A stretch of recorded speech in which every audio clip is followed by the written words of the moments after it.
Hello everyone, and welcome to Unitarian Church of Los Alamos. This is our second class on Hinduism. The topic for today will be philosophical Hinduism, and we're glad you're here. So if you remember what we did, I think it was 2 months ago, we introduced Hinduism, introduced a little bit of its salient features today, and then we dove into its history. So we talked about the Indus Valley civilization and the Aryan civilization and the Vedic texts that went with it. The Veda is the primary scriptures of the early Aryan civilization, and they spelled out, as we'd like to describe religions, in terms of the problem they propose for life and the solution they propose to that problem. And in the Vedic religion, the problem is disorder and chaos, and the solution is ritual and worship of the gods to try to achieve sons and wealth and a long life. And that was the proposed solution. So it would help you as an individual and as society to have social order and to have sons, etc. And you could also think of it as cosmic maintenance. What the rituals did is they renewed the cosmic vitality and fertility and ensured good harvests, etc., for the coming year. And that was the principal concern of the Vedic religion, as we can still read it today in the modern Vedic texts. That is very much like what we saw in ancient Egypt, ancient Mesopotamia, and most of the religions of the time. It had a lot in common with that. So today, though, we want to go into what's called philosophical Hinduism. It's a later development in the tradition. We'll talk about the scriptures called the Upanishads. We'll talk about meditation and renunciation, karma and rebirth, which you'll notice is slightly different from what we saw and what we just described in yesterday's class. So that means that Hinduism took a bit of a turn in its approach and its philosophy. And so the point of today's class is to describe that change and how we went from what we see in the Vedas, the earliest religious texts, to what we see in the Upanishads, which is the later texts that we'll talk about today. So resources, I want to give you a list of the sort of things you can look at or use if you want to learn more about this subject. So my primary recommendation, and you've heard this one before, but I use this all the time, it's called God is Not One, the 8 Rival Religions That Run the World and Why Their Differences Matter, by a man named Stephen Prothero. An alternate title for that book might be Religious Literacy. It has a chapter, so it'll be 2 chapters on Hinduism. And so if you want an introduction to Hinduism, apart from this class, that's the best place to go, because in 2 chapters, he will lay out a very brief introduction just to Hinduism, and then the other chapters are very useful for learning about the other major religions in the world. So it's an excellent resource. The next one I recommend is, if you want to learn more than that, a whole course just on Hinduism instead of just 2 chapters, I recommend there's a Great Courses lecture called Great World Religions, Hinduism. The lecturer is Mark M. Musi, I think that's how he says his name, and I've stolen excessively from his material to put this together. And he has an entire college course on Hinduism that you can get from the Great Courses. Great Courses, I know, is terribly expensive. You can spend sometimes several $100s on a single course. But it's also true that if you subscribe to Audible or something like that, I feel like sometimes Audible ought to be paying me a subscription fee or something. But if you subscribe to Audible, you can get a book a month, and that includes even the Great Courses. So you end up with a $100 course or something for a $30 monthly subscription. It's nice. And then next is, if you want to actually read the Upanishads yourself, there is a translation of them. This is the one I'm using. I don't know for sure that this is the best translation out there, but this is the one I use, so for whatever that's worth. It's by a guy named Eknath Eswaran. Again, I'm not sure how you say his name. It's called the Upanishads, introduced and translated by Eknath Eswaran. And what I liked about this one, and why I picked this one up over some of the others I saw at the bookstore, was that he had an introduction that kind of described what you were reading and why it mattered. And then for each of the different books of the Upanishad, he has a small description of what's in it and the impact it's had and its context and some of that stuff. So I found that useful, and so that's the book I've been using for that. All right. So when we look at Hinduism, and again, this is probably not the way a practicing Hindu would describe their religion, but we like in the West to look at the history of things and to put them in sort of a linear order. And there is something of what you could think of as geological layers. You know how when ground is laid down at the bottom of a lake or something, it's laid down in layers of additional dirt. And the further down you go, the older the stuff is. So the first layer is probably Indus Valley civilization. They were from 3000 BC to 1500 BC, and we gave a long description of the Indus Valley civilization in the last class.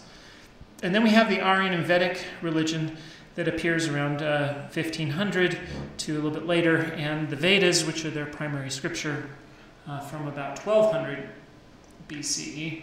And there is some debate on what happened, but it looks like the earlier theory was that the Aryans invaded and conquered the Indus Valley civilization. That theory has undergone some revision. There was no sign of a war, battle, etc. But all we know is that at some point the Indus Valley civilization declines, and the Aryans either take their place or merge with them. They bring with them new scriptures and a new language. So all those were last class. The third layer is what we're going to call philosophical Hinduism. It took place during what we'll describe as the Axial Age, 600 to 300 BCE. And that's what we're going to talk about today. It's followed by devotional Hinduism, about 500 BCE to 200. And then we have modern Hinduism, which describes the interaction between the Hindu traditions and the Islamic invasion, the British occupation, globalization, and modernity, and how they, and the Enlightenment, and how they responded to those impulses. And we'll call that modern Hinduism. And so those will be our future classes, probably devotional Hinduism and modern Hinduism. So, the Axial Age. That name was coined by a guy named Karl Jaspers. And he described this time from 800 BC to 300 BCE as the Axial Age because so many things in human history come from there. They originate from there and they're influenced by there. For example, we have Confucius and Lao Tse in China. So, you know, the origins of Confucianism and Taoism. The Hebrew prophets show up in Israel, who are primarily concerned with social justice and issues of worshiping the one true God over others.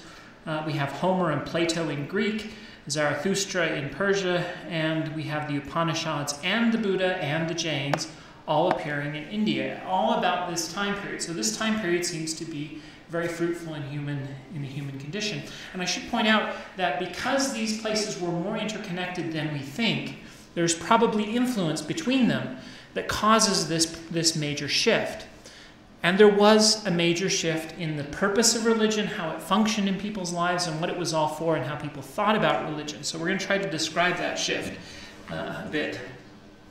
Yeah, David. I would just like to suggest that in the future you add Stoicism. Okay. It's pretty important. Yeah. And there were a couple others in Greece that are related that also appeared about the same time. In terms of sort of having a similar character to the ones you listed, Stoicism, you think? Okay, so David's comment was that Stoicism is related to the character of the other ones, and it appeared in Greece about the same time and should have been included. I think that's probably true. So what was the shift? Now we want to focus on what the shift was in India and in Hinduism, but this is the same sort of shift we see in the other religions. So, for example, the purpose of Vedic religion was to fight disorder and chaos, what the Egyptians called isfit. The solution was ritual and worship. The Egyptians called that ma'at. The Vedic tradition for that is rita, related to right, what is right and related to right ritual. Probably all those things are have related etymological terms. And their concerns were primarily with the quality of society, the quality of life, wealth, children, etc. That shifts specifically to a different problem for Hinduism at this time period. The problem becomes what we call samsara. We'll describe that later, but that is death, birth, rebirth, death, birth, rebirth. It's the cycle of birth and rebirth. It's a problem for the individual, notice, not for the society. So it's almost like an age of individualism that takes off here. The solution in this case, instead of ritual and worship, is Jnana Yoga, or the path of wisdom, which we will describe in great detail. But it's a bunch of it's meditation and study and wisdom and renunciation and this sort of thing.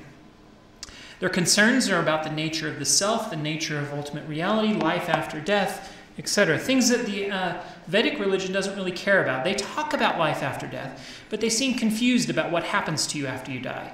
They actually have several different options that are proposed in the Veda, including going up to heaven, going down to an underworld, and they seem very vague about what all happens, and it's not the biggest concern. They want to have a good life here, and the assumption is the tools for having a good life here, if there is a life after this, will help you have a good life there, and so we should just worry about how to have a good life in this life and the next and the next and whatever there is. But there's no discussion really of reincarnation. So the Vedas, the earliest parts of the Vedas, do not mention reincarnation. Interestingly enough, it seems to be a later development. Either that or it's something that was in the Indus Valley civilization that then merges with the Veda. We don't know. So we don't know how old reincarnation is. We just know it's not in the earliest parts of the Veda, and then it appears in the later parts.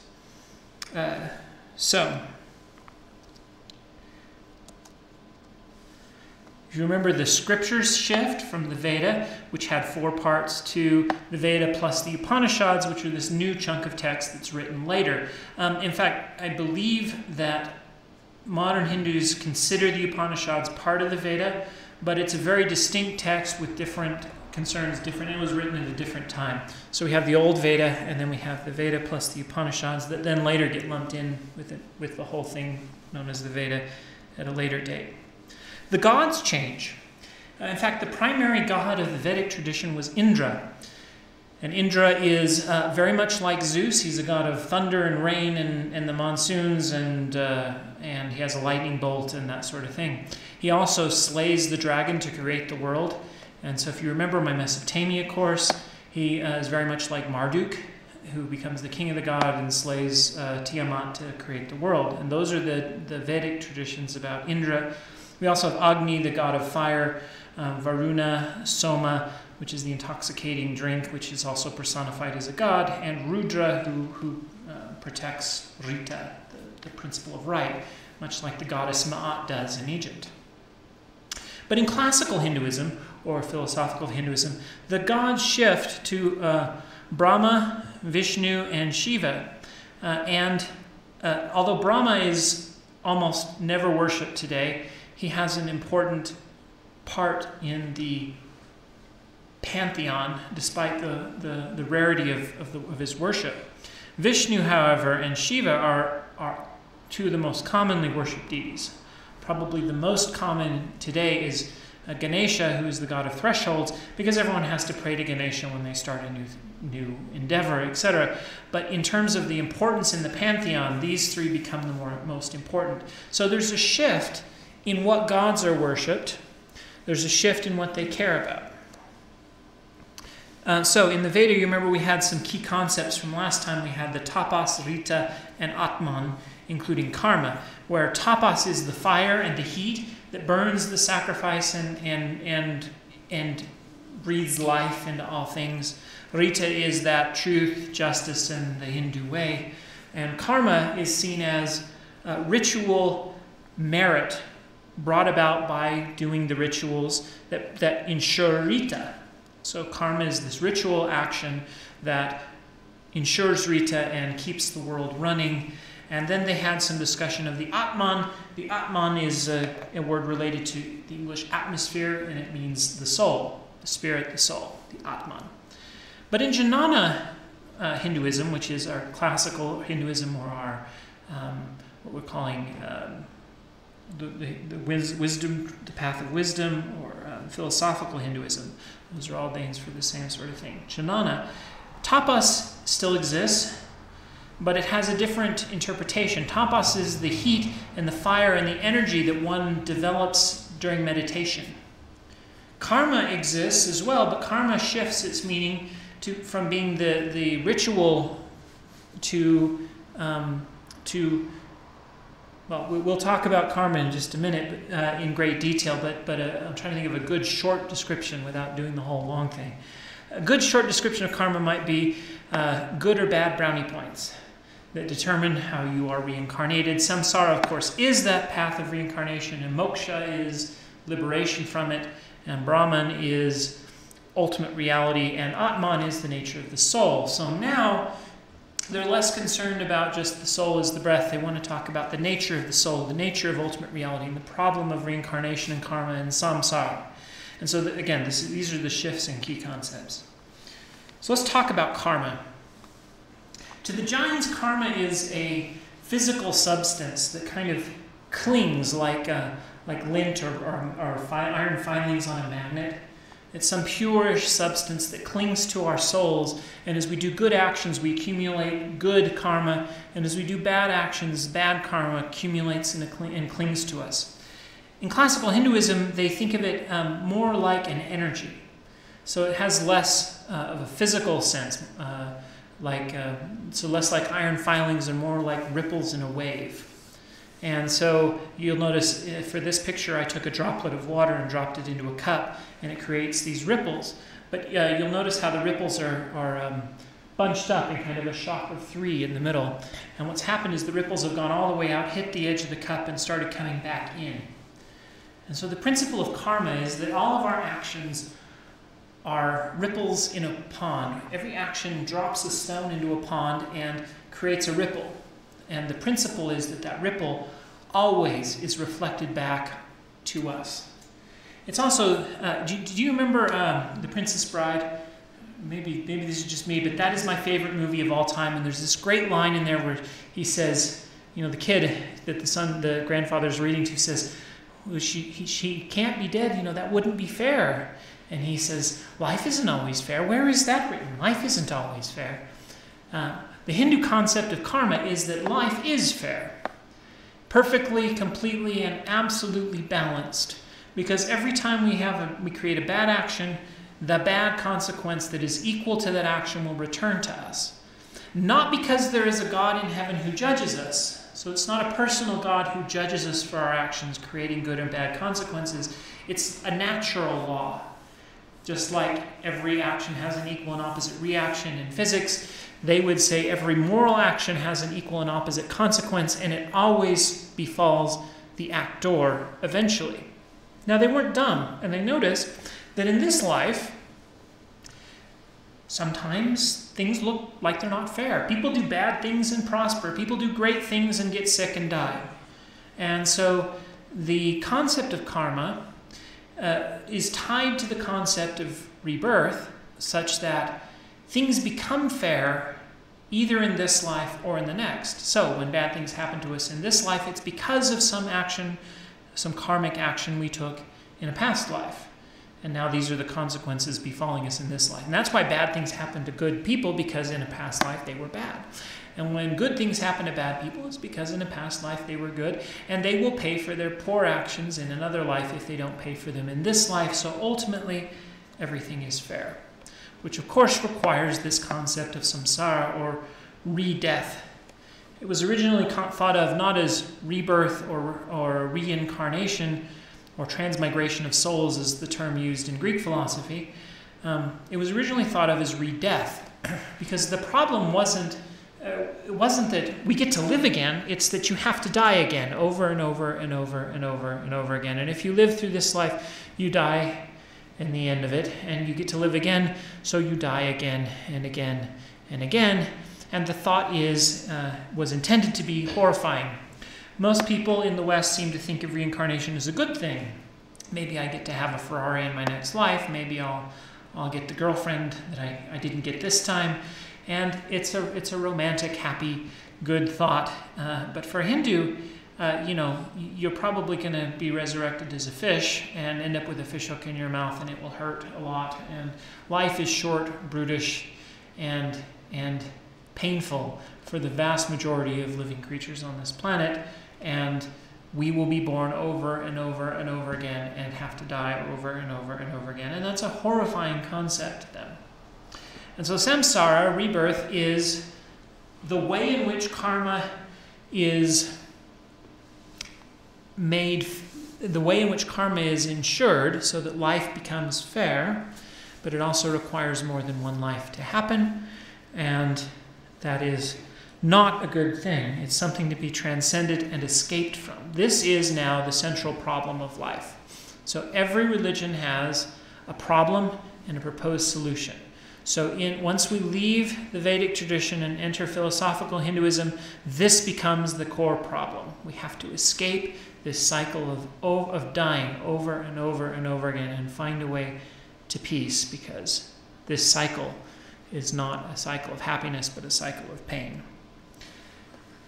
We remember the Aryan tradition had within it this idea that when the universe was created, the primeval man was divided up, and from his mouth came the Brahmins, and from his arms came the Kshatriyas. And so what became the caste system in India, in Hinduism, is in the Vedas already. So the Vedas have that in it. But what reincarnation and samsara and karma did for Hinduism is they allowed a new justification for the caste system. So the Vedas mention it in terms of cosmic order. The world should be ordered. There are certain people who should be in their place, and that's a matter of cosmic order. What karma and samsara allowed them to do was to claim that that cosmic order was just, whereas it seems on its face to be utterly unjust. If their place in life is due to their actions in a past life, it is perfectly just. They are born to a low caste, presumably, because their actions in a past life, that's what they qualified for through those actions. And if they live a good life and stick to their caste's work and do their dharma, their duty within that caste well, they can be born to a higher caste in the next life. So not only is there social mobility, in this view, there is fairness in your current position in a way that does not exist in the Western system. Because in the Western system, you're either rich or you're poor, and it's all based on money. This is based on karmic merit. It's much more fair, has plenty of social mobility.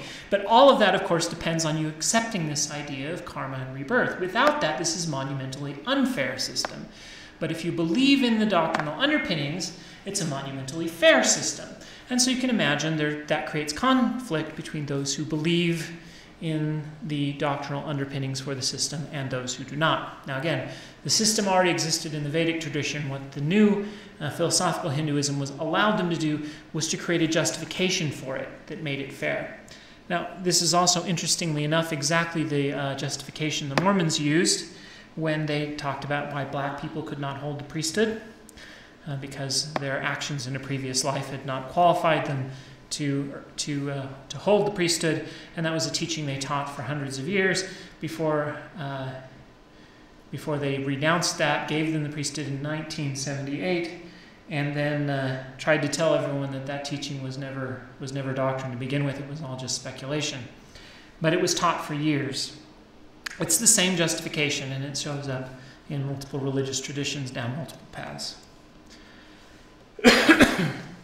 Moksha is liberation from the wheel of samsara. So it is the ultimate goal. If samsara is the problem, moksha is the goal. Over on the right here, we have a picture of Ganesha, the pot-bellied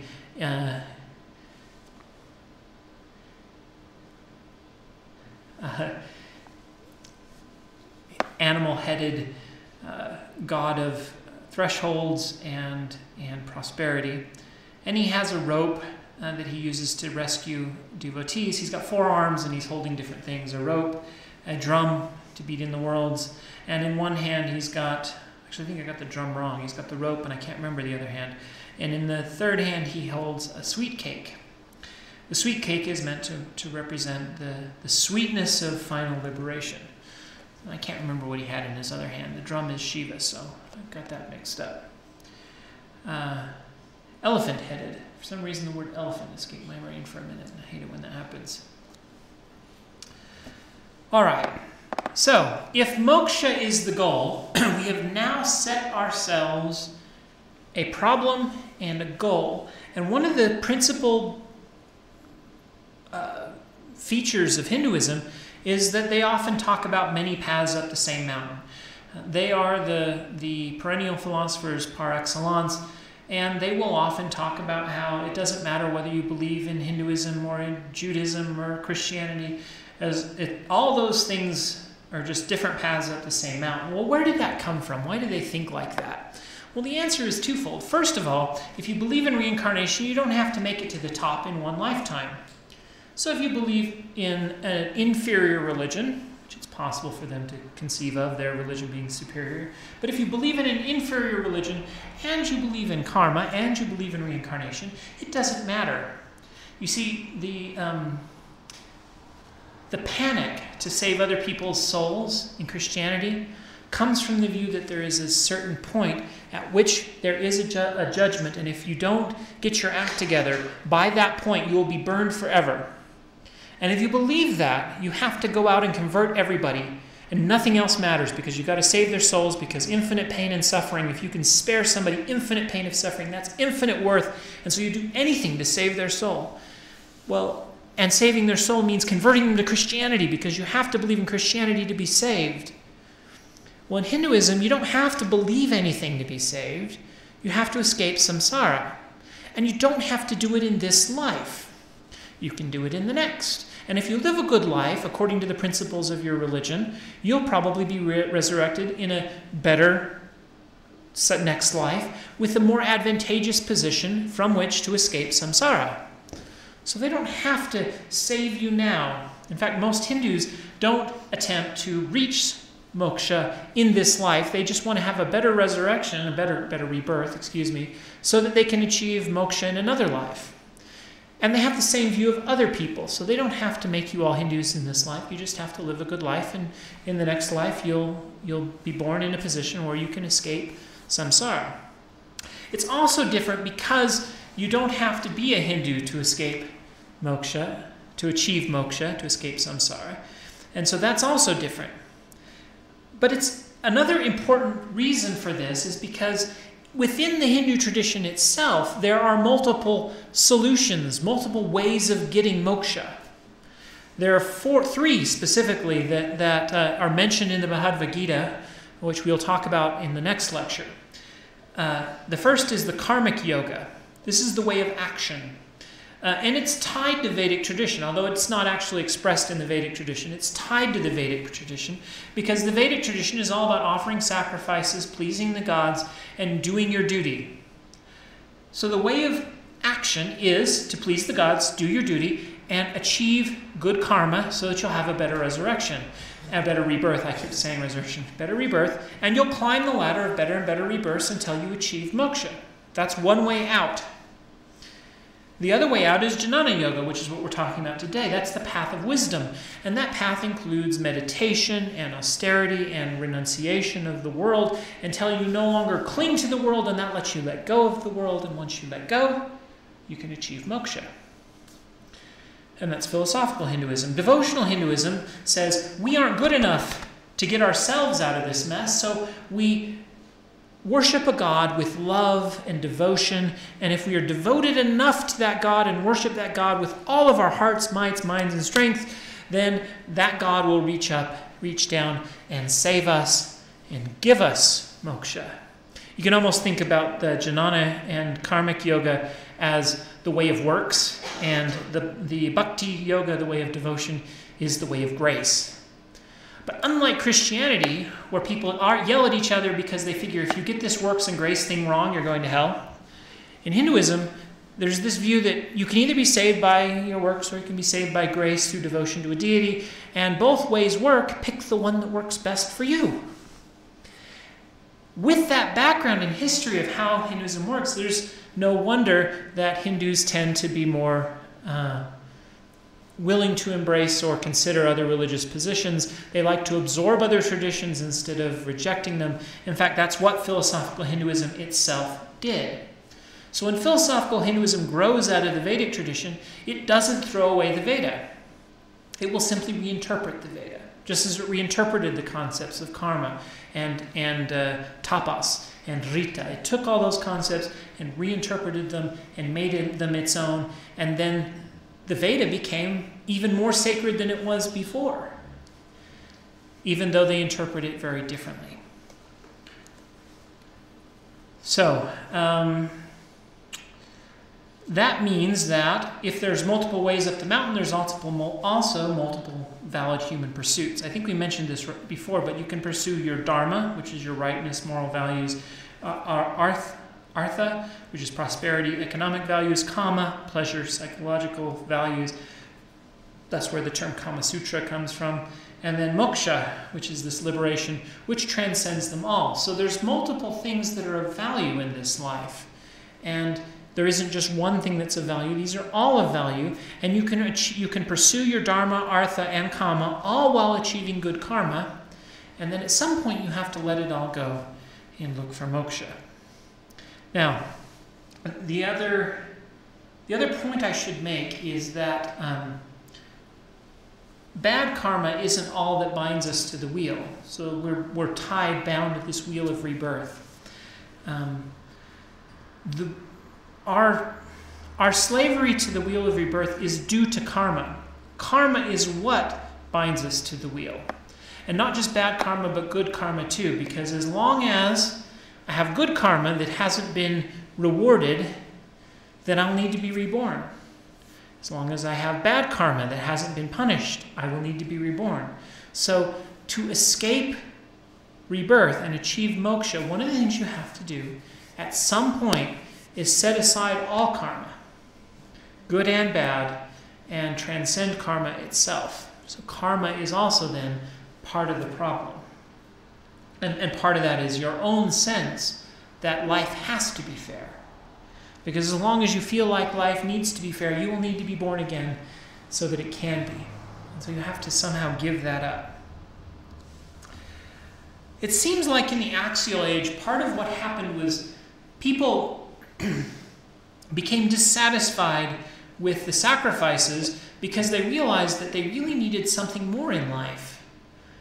More than just wealth and sons, because in fact, as the Upanishads says, the desire of wealth and sons is the desire of the world, and such desire is vanity, or vanity means empty. Because at some point, someone realized that trying to get a bigger car doesn't really make us happy. We need something else. And so philosophical Hinduism is called philosophical Hinduism because it turned inward.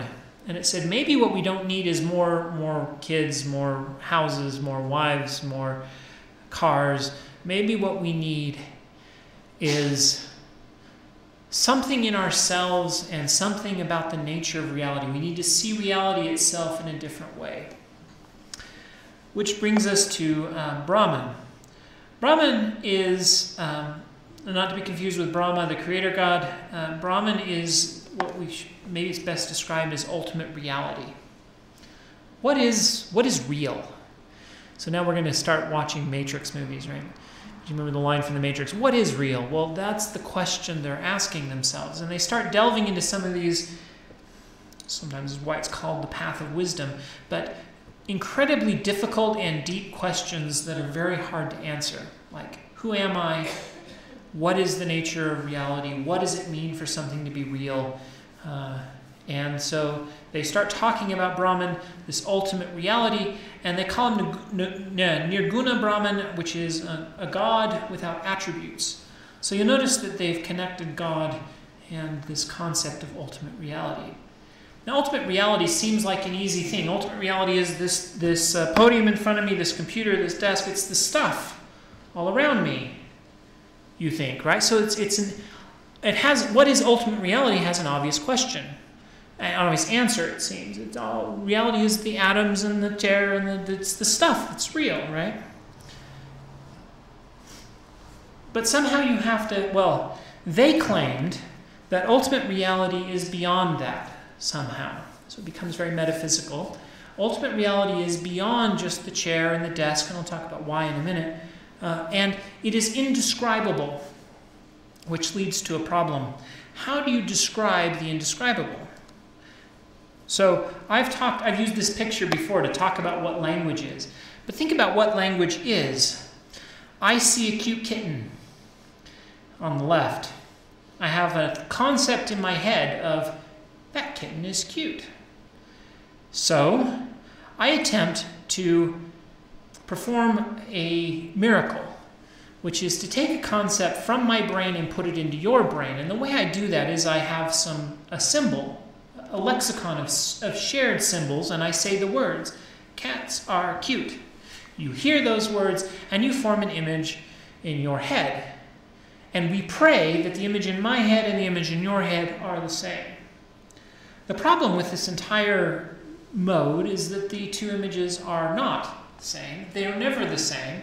And no matter how much I talk to you, it's unlikely that you will conceive of Hinduism the same way I conceive of it, no matter how many words I throw at you. Because the words are insufficient to actually match the concept that is in my brain. So if you try to describe it, you fail. Because the very act of attempting to describe it is a failure itself. So if they've just said that ultimate reality is God, and God is indescribable, then any attempt to describe God is by definition a lie, because any attempt to describe God will invalidate the very attempt. Any words I say about it will fail to convey the truth because God is indescribable, so any attempt to describe it will fail. Much like this slide intentionally left blank is a failure, because by putting the words "this slide intentionally left blank" on the slide is no longer left blank. This is exactly why talking about God, if you believe God is indescribable, is impossible. Now notice what's happened. By going this route, philosophical Hinduism has become monotheistic, in a sense. They talk about the gods, they talk about Brahman and Vishnu and Shiva, but then they talk about ultimate reality, God with a capital G perhaps, and then they say that is this indescribable thing. It encompasses all of reality, which makes it essentially pantheistic. It's a form of pantheism. Well, why is ultimate reality indescribable? Now, I can take you down the route that the Hindus would take to get to that conclusion, but as a Western audience, my guess is it wouldn't be terribly convincing. It turns out I can take a more Western approach to get to the same conclusion and probably convince you that it's right. It won't be the way the Hindus did it. It won't have anything to do with where they came up with the idea, but I'll probably be able to convince you. I want to do that by talking about the difference between experience and reality. So, what is real? So let's say you see a red rose. Is the red rose real? Well, when you see red, what do you actually experience? Do you experience the light that has a certain wavelength? No, you don't. Your eye has a reactor in the back of the eye that reacts to that wavelength of light. We hope that's what's going on, by the way. We don't actually know, but let's say that's what's really going on. It reacts to the wavelength of light, and it makes a neuron fire, and that neuron sends a signal back to your brain. And the beautiful color red that you see when you look at that rose is what your brain does when it receives a neural input down that line. You did not see a red rose. You had an experience in your head, which is what happens when your brain is presented with a signal down a certain wire. I could cut your eyeballs out, which would not be fun, and send a signal down the wire with electrodes, and you would see a red rose. What we experience is a fantasy created by our brains. You have never experienced reality. You've only experienced models your brain makes when certain electrical signals are passed to your brain. which is why what is real is a very difficult question. Is there anything out there at all? Which is why I don't actually know that light of a certain wavelength even exists. I think it does, but I don't know that. I've never experienced it. I've only experienced a fantasy in my own brain. The attempt of philosophical the Hindus realized the same. The people of the authors of the Upanishads and philosophical Hinduism realized the same thing for a very different reason.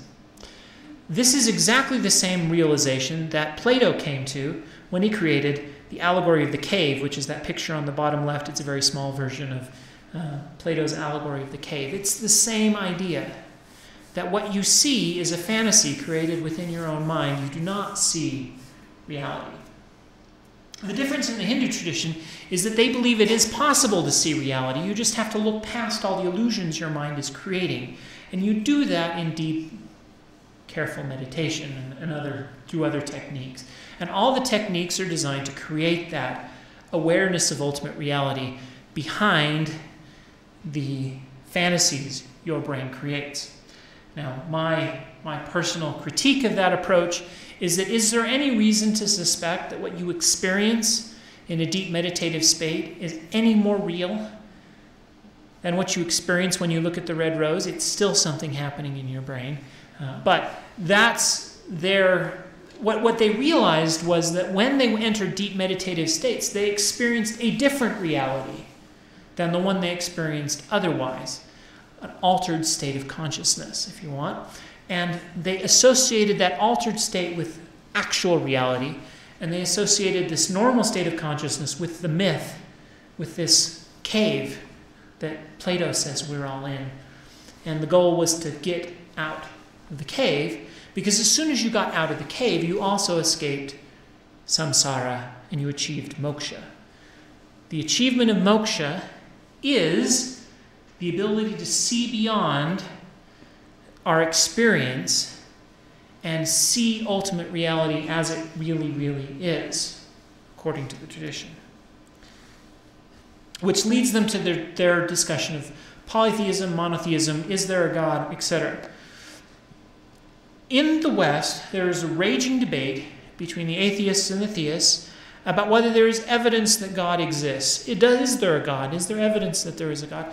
And this leads to all sorts of strife in the West. But that debate is, again, all based on this Christian view of what God is. And it asks the wrong question. The reason it asks the wrong question is before you can answer the question of is there a God, you have to answer the question, what is God? Because that will determine whether God exists or not. If God is a man with a white face, white skin, and a long beard who sits on a throne, throws thunderbolts at people who blaspheme, and burns people for all eternity if they don't believe in this weird myth about his son, he doesn't exist. I mean, that is and most Christians would say that God doesn't exist either. That's a caricature of what their Christian God is. That thing that you imagine in your head does not exist. But a better question is, before you ask, is there a God, you have to ask, what is God? And then, what is God like? The Hindu conception is Brahman is God. Or Brahman is this ultimate reality that you experience in a deep meditative state. Now we can go back and say, does that exist? And this is pantheistic. Weirdly enough, by definition, it does. Now, then you can ask the question of whether that's a useful conception or not, that's fine. But if you define God as all there is, then all there is exists. We know all there is exists. Therefore, God exists because God is all there is, and all there is it exists. So, obviously, there is a God. God exists. Whether we actually experience that in a deep meditative state is a different question. And whether conceiving of all things that exist as God is useful is also a different question. Whether that God then has a personality is another question. You know, whether it's the God who gets angry in the Bible. That's a very different thing than is God all that is You see how those questions are different. But we notice that very quickly this whole debate, when we think about it instead of in terms of the argument, in terms of what's really going on, it very quickly devolves into a discussion of what is God rather than is there a God, once we think about it correctly, I think. So, Hinduism turned from the Vedic tradition, where they were concerned about this life, to a philosophical question of what is ultimate reality. And then the next question is, well, what am I within ultimate reality? Right? So if the world is ultimate reality and God is ultimate reality, that's great. And I can experience that in a deep meditative state, that's also great. But what in the world am I? Because I need to find my place in this cosmos. So Hinduism has an answer for what is the world, indescribable, God, without description. Any attempt to describe it is a failure. And it has an answer for what am I and what is my place in that reality. So you remember the Vedas had this concept of the Atman, or the soul. It's the same tradition that we see in Genesis 2:7, where God breathed into Adam's nostrils the breath of life. It's the same thing we saw in Mesopotamia. We see it in Greece. It's all over the world, and that is that the soul is the breath. It's a very straightforward tradition. So you see, when you're alive, you breathe. When you die, you stop breathing. So the breath has left the body. Therefore, there must be some life after death, because the breath went somewhere. And the breath is the soul, and the breath leaves the body, etc. And so we have this position, this image on the right from ancient Egypt that expresses the idea, where we have above it written the phrase Di Ankh Jed Medu, Di Ankh Nehet Jet, given life for time and all eternity, which is Jet Nehet. Anyway, usually it's written the other way around. Given life to your nose. You see, she's holding up an ankh, the symbol of eternal life, and touching it to his nose. This is the breath in the nose. That was great for the Vedic tradition. When the philosophers of Jnana Hinduism got a hold of it, it was too physical. It didn't answer the question, what is the breath? What is me? What am I? It was too physical, too tangible, and it didn't seem to have that eternal quality that we sense naturally we have within us. So maybe the Atman isn't the breath, maybe it's the body.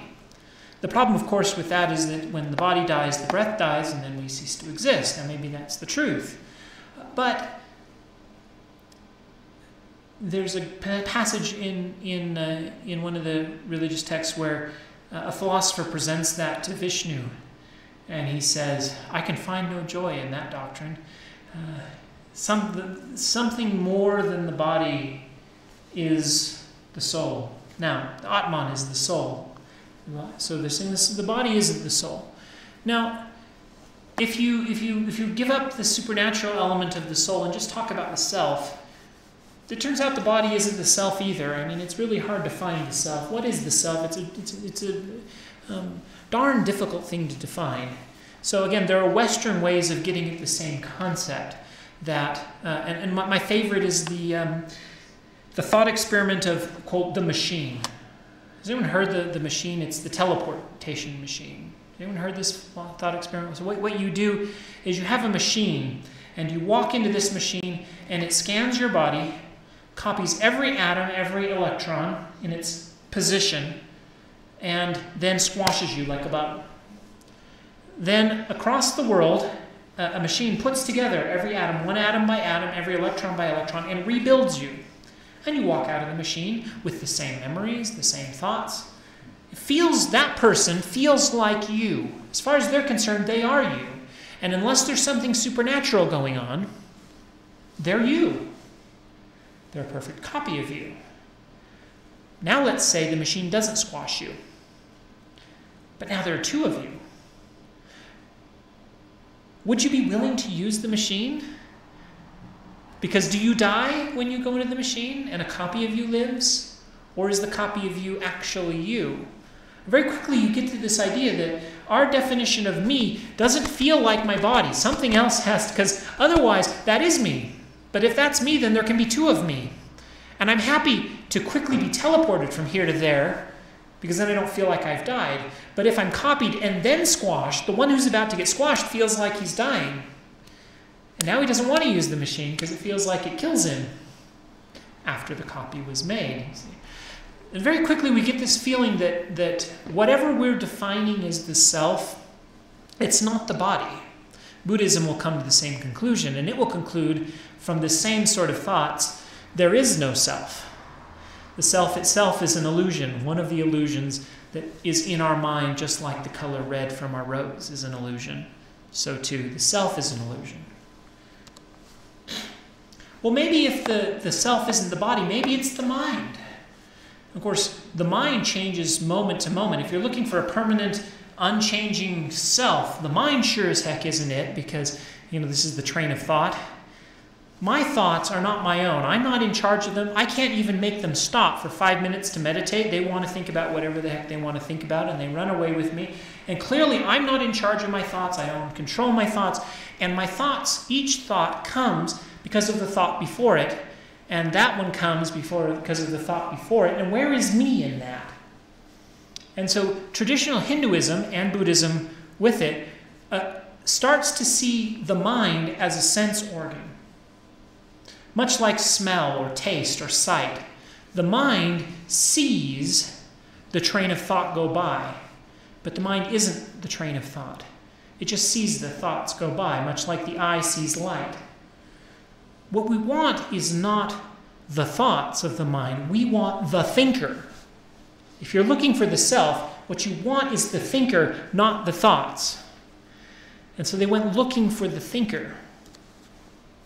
And their conclusion was startling, and it is that Atman, the self, equals Brahman, ultimate reality and or God, because there is no difference between me and you. The sense that I am a different self from you is itself an illusion. I and you are one. I and the desk am one. I and the computer am one. The universe itself is one, and we are trapped in an illusion that we are separate.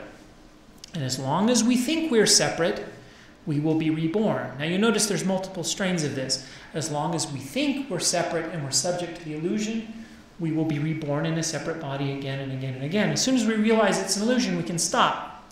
The other conception is, as long as we are bound to karma, we will continually be reborn. You'll notice this is not consistent. There are multiple ways of thinking of the same problem. But they all kind of come to the same conclusion. We have to escape our karma. We have to realize that I am not me, that I am everything. And as soon as I realize that, I can stop being reborn, and I can become one with that everything that is out there and achieve moksha, escape from rebirth. And that is what moksha is, and it's how it's achieved. The question is, how do I realize that I am one with everything? Which comes to, the major joke. You go to a hot dog stand, make me one with everything, and there's all sorts of jokes about this. But I guess let me back up. The Buddhist conception is that there is no Atman, and as soon as you realize that, you achieve moksha. The Hindu conception is there is an Atman, but that Atman isn't separate. It is God itself, which is a startling conclusion. It's also incredibly blasphemous compared to every other religious, in the West at least, we would see that as blasphemy. It's standing up and saying, I am God. But it's also standing up and saying, I am part of God, and so are you, and so is everyone. So from the Hindu tradition, there's nothing wrong with Jesus claiming to be God. He just didn't go far enough, because we're all God. Again, this is startling stuff. So how do you achieve that? Now, I can tell you about it, and I can even intellectually convince you of it. And frankly, I am intellectually convinced of most of this. Not that you can physically experience ultimate reality. I don't think that's possible. I think when we meditate, we experience a different reality, but it's still going on in our brain. But I am convinced that my body is just a bunch of atoms your body is just a bunch of atoms, and all that really exists is a swirl of atoms in the entire universe, and this feeling that I am somehow separate from you is an illusion. That's something I'm convinced of. But I'm convinced of it intellectually. And so a Hindu would tell me that I have not achieved moksha and I will still be reborn. And the reason is because I haven't experienced it. I've only been intellectually convinced of it. And to experience it is hard. And especially since when I, in kind of my philosophical view of the world, it can't be experienced, period. But they believe it can, and so the goal of their religious tradition is to have that experience. And they have lots of ways of doing it. One is the goal of renunciation. What you really do is you give up all of your attachments to the world, because those things are what tie you to rebirth and reincarnation. So you give up your desire for your spouse, for your home, for your children, for your money, for your food, for your body, and you just give it all up. You put on orange robes, which are the sign of renunciation, and you go off and you fast, and you otherwise mortify the body until you're no longer attached to your own body. And in the midst of all of this, when you're fasting and you're so hungry you might be about to die, you experience moksha, and you realize that you're not you, and the universe is all that is, and you're part of that big whole, and poof, you've achieved liberation. They will also do fun things like walking on fire and coals, which it turns out anyone can do. There's a great Mythbusters episode where Adam taught himself how to walk on coals. That's always fun. You should go watch that. Unfortunately, he didn't tell Jamie how to do it, and he had Jamie walk on coals after Adam did it, showing him how easy it was. And then Jamie tried to do it and burned himself, so he didn't share the secret. I thought that was kind of mean. But this propensity to and there's other ones I did not show you. If you actually Google this stuff, you'll find pictures of Hindus with hooks in their flesh being hung from poles and doing all sorts of really crazy stuff. And that stuff was, to the early Christian missionaries, evidence of the deranged and decrepit and lowly form of Hinduism. Hinduism was not an exalted religion like Christianity because they did these crazy things. To some extent, though, they knew what they were doing. They were trying to break their minds away from the convention of what is good. They have this view, this is good and bad, right and wrong, follows tradition and breaks tradition, hungry and full, happy and miserable. They want to break all those conceptions, and these techniques have, for some people, the ability to break some of those connections and bonds. And so they will practice deep austerity. And of course, this creates the image of the Hindu holy man, who usually is sitting on a mountaintop in some yogic posture, and people come up and ask him what the meaning of life is, and then they say fun things like, if I knew the meaning of life, would I be sitting here in my underpants? Or, have you tried Googling it? And we never have the end of these wonderful, wonderful jokes. But they're based on this image of the Hindu holy man, which is based on the renunciation, one path to liberation. The other is deep and connective meditation. Now, I guess I should say one other bit, where this isn't a class on Buddhism, but we will do Buddhism later. But when the Buddha, there's a story in Buddhism that's actually kind of troubling, where he just ups one day and leaves his family, his wife, his kids, and wanders off to go seek liberation. And that feels wrong to us, to me. You shouldn't abandon your family and your duty like that. But that happens within the context of Hinduism. This idea creates the context in which the story of the Buddha takes place. And he goes out and he starts practicing these sorts of austerities, walking on coals and starving himself, trying to have this vision of unity with all of reality. And he realizes this doesn't work, and he creates what's called the middle way. So this is the context for that part of Buddhism to emerge. Okay, so the other way you do this is meditation, which is also the context for that part of Buddhism to emerge. But the Hindu version of meditation is about concentration meditation. And the idea is if I were to look at a candle, my finger, pick it, your breath, the candle, the finger, and you watch it, and if you can remove all distractions and focus on that and nothing else, eventually the sensation will arise that the thing you are focusing on and you, the focuser, are the same. Because you are, feels like, your thoughts. Well, when all of your thoughts are on that one thing, then you are that thing. This also creates fun Western catchy phrases, like when you're climbing, mountain climbers will say, "Be the mountain." Well, that's the idea. You concentrate on what you're doing enough that your sense of separate self drops away, and all that's left is the thing you're concentrating on, the object of your meditation. Now, I've experienced just enough of this that I have not experienced, what they would consider liberation, but I've experienced just enough of this that I have some sort of a concept of, I think, where they're headed with this idea and what's probably going on. We also know some stuff about neuroscience of what's happening. It turns out inside of all of our brains is a section of the brain that keeps track of where in space our body is, and it keeps track of who you are and what you're doing, because my brain builds a model of what you're thinking.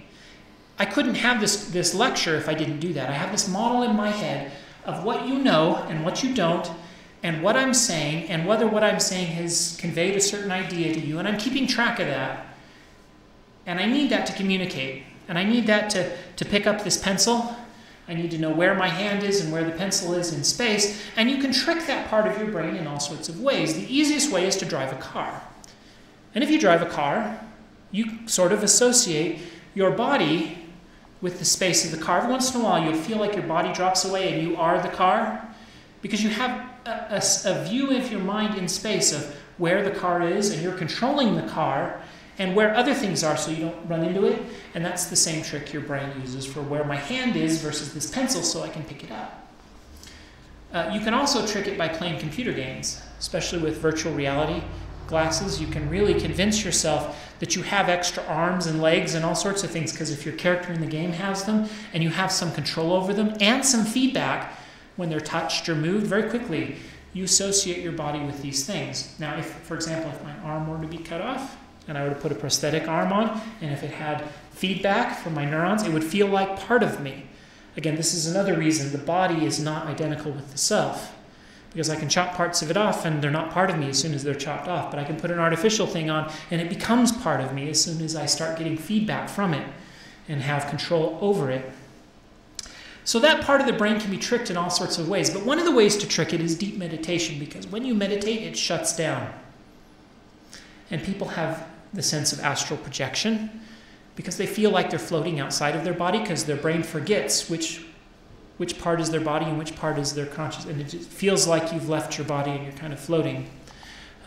You can also trick it when you concentrate on a flame to the point where you feel like you are the flame. And subject and object drop away is probably one way it's described. Now, we're in the midst of describing the indescribable and putting text on a page, like saying this page is intentionally left blank, because anything I say about this experience is not the experience.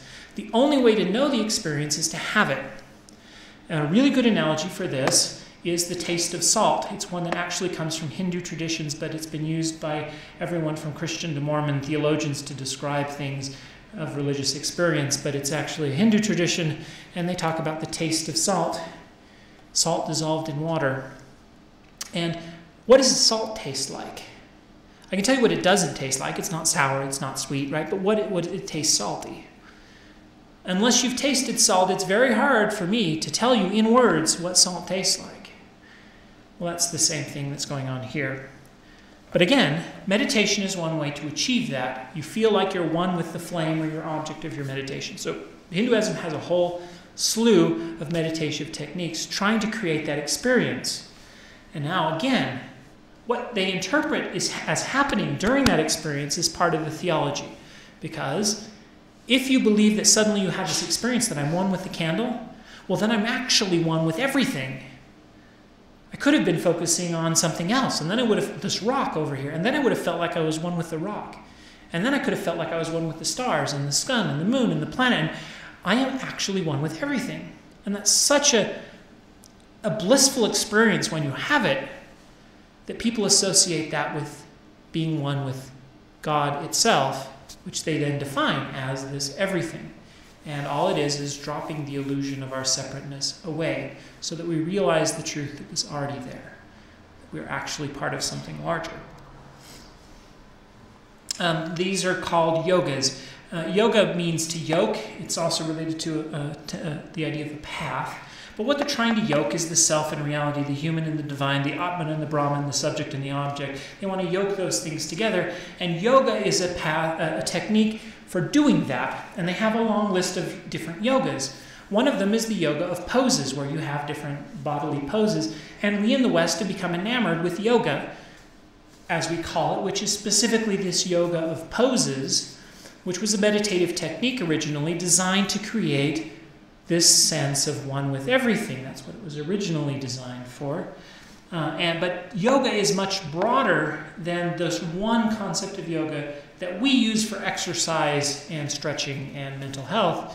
It was actually meant for something completely different and far more religiously profound. But they have a long list of the yogas. In fact, they will call the yogas the paths, right? The Jnana yoga and the path of action, karmic yoga, and Bhakti yoga. Those are the three paths: the path of wisdom, the path of action, the path of devotion. Those are usually appended with yoga. The way of yoking these things with this technique, the way of walking that path. So, in preparation for this class, I've read about a third, maybe, of the Upanishads. I need to read the rest. I have found these to be some of the most fascinating religious literature I've ever read. And so, if you haven't read them, it's worth it. It's a little impenetrable because it's talking about these nature of reality things and often talking about them in parables. And so you need to kind of have a commentary sometimes with it. But I have found this deeply inspiring, despite the fact that there's some things it says in here I just don't believe. But that's okay. And so I want to encourage people to, of all the kind of religious things we've taught in this class, if you wanted to read something about one of them, this one would maybe be it. Go buy yourself a copy of the Upanishads and read them. They're incredibly fascinating. In fact, this is one of the. I dug up a whole bunch of these quotes, but I ended up only keeping one of them. This one's by Niels Bohr. I figured if I'm in Los Alamos talking about the Upanishads, I might as well quote someone like this. I go into the Upanishads to ask questions. And this is by, again, Niels Bohr. Because you can imagine, who am I? Why am I here? Where am I going? What is the nature of ultimate reality? And what is my place within that ultimate reality? Even if you don't believe the answers they provide to those questions, being forced to face the deep mystery of those questions is good for you. And it's good for all of us. And this religious tradition asks those questions in a way that none of the others we have talked about do, and in a more challenging way than any of the others. And so I encourage you to spend some time working on this. So that's what we've done today. We've talked about this Jnana Yoga, the way of wisdom. And so next time we will talk about Bhakti Yoga, the way of devotion. We'll probably talk about the worship of the goddess, and we will probably talk about the Kama Sutra because we're Westerners and that's what we do when we deal with Hinduism. We've got to talk about sex. But we will talk about the goddess worship. We'll talk about the worship of Shiva and Vishnu. And we will talk about the wonderful stories. So philosophical Hinduism stresses the experiential aspect, experiencing ultimate reality in deep meditation. Devotional Hinduism stresses the narrative, telling stories, much like the Jewish tradition. In the Jewish tradition, it's all about this, telling the stories to your children. Well, in devotional Hinduism, they tell wonderful, wonderful stories. This is where the Bhagavad Gita comes in. This is where the Mahabharata comes in. And there are just some really fun stories, and we'll tell some of those stories. We'll talk about the ways in which they worship the gods and believe that they can achieve moksha through their worship and devotion to the gods.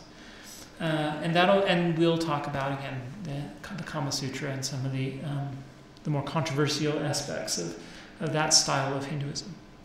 Then that will probably be a class to itself. And then I want to have one more, because I think it's incredibly fascinating to look at how Hinduism has reacted to the Muslim occupation, to the British occupation. We want to talk about Mahatma Gandhi. We want to talk about their attempt, for their quest for independence. And then we want to talk about, the religious tradition and how it's reacted and preserved its earlier parts as it has interacted with modernity, with issues like women's rights and issues like the caste system itself. So we've produced the fundamental doctrinal underpinnings for the caste system. We've showed historically where it comes from. But then how does Hinduism react to the Western concept that all men are created equal and should be treated equally when those two concepts come in conflict? And so that's also a very fascinating topic, and so I want to spend a lecture on that. So that means we probably have 2 more lectures on Hinduism, and then maybe something else if after going that far we decide there's something we missed that's interesting. But there'll probably be 2 more, one on devotional Hinduism and then one on modern Hinduism. And that's where we're at, that's where we're going, and I hope to see you next time. I also want to remind you that we have a biblical scholarship and literacy class this Sunday. If you come to RE, Religious Education, just before the services, I'll be teaching a Bible class. The subject of that will be, we'll talk about the historicity of myth. We'll spend some time on Abraham, whether Abraham is the debate about Abraham's historicity. We'll talk about Moses and the flood and the Tower of Babel.